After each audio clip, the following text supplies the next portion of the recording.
महबूबा मुफ्ती ने कहा है कि अनुच्छेद 370 हटाए जाने को लेकर लोगों में काफी गुस्सा है और लोग वोटिंग के जरिए इस गुस्से को बाहर निकालने की कोशिश कर रहे हैं। पीडीपी द्वारा डीएचपुरा कुलगाम निर्वाचन क्षेत्र के कई क्षेत्रों में रोड शो आयोजित किए गए, जहां पार्टी अध्यक्ष ने कार्यकर्ताओं को संबोधित किया। इस मौके पर गुलजार अहमद डार, गुलाम मोहिउद्दीन शेख, अरशद बाबा समेत अन्य मौजूद थे।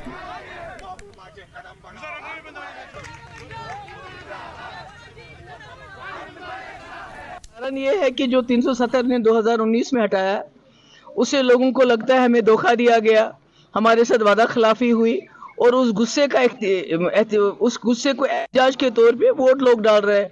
और दिल्ली को ये पैगाम देना चाहते हैं कि जो आपने 2019 में किया वो नाजायज था, आईन के खिलाफ था, गैर कानूनी था, और इसको आज कल परसों आपको दुरुस्त करना पड़ेगा। मैसेज यही है कि वोट डालना चाहिए ताकि जम्मू कश्मीर में जो इस मुसीबत है, जो जम्मू कश्मीर को एक खुली जेल में तब्दील किया गया है, बेरोजगारी सबसे ज्यादा है, हमारे नौजवान मुल्क के जेलों में बंद है, उनकी कोई बात नहीं करता है, हमारी बिजली पूरी मुल्क को फ्री दी जाती है, बहुत से इलाकों में हमें बिजली फीस 100 गुना, कहीं बिजली नहीं है, बेरोजगारी सबसे ज्यादा है, मुश्किलात है, बात नहीं कर सकता।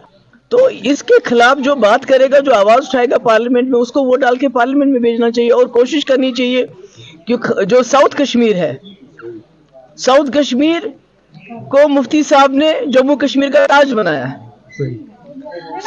साउथ कश्मीर में मुफ्ती साहब ने यूनिवर्सिटी क्या, मेडिकल कॉलेज क्या, किसी चीज की कमी नहीं रखी। आज साउथ कश्मीर से इनका मेंबर पार्लियामेंट भी छीना जा रहा है। आज मैं पार्लियामेंट के लिए बाहर से इंपोर्ट करके यहाँ कैंडिडेट लाए, जैसे साउथ कश्मीर में कहीं कैंडिडेट ही नहीं था। तो ये तो साउथ कश्मीर से सब कुछ छीनने की कोशिश हो रही है।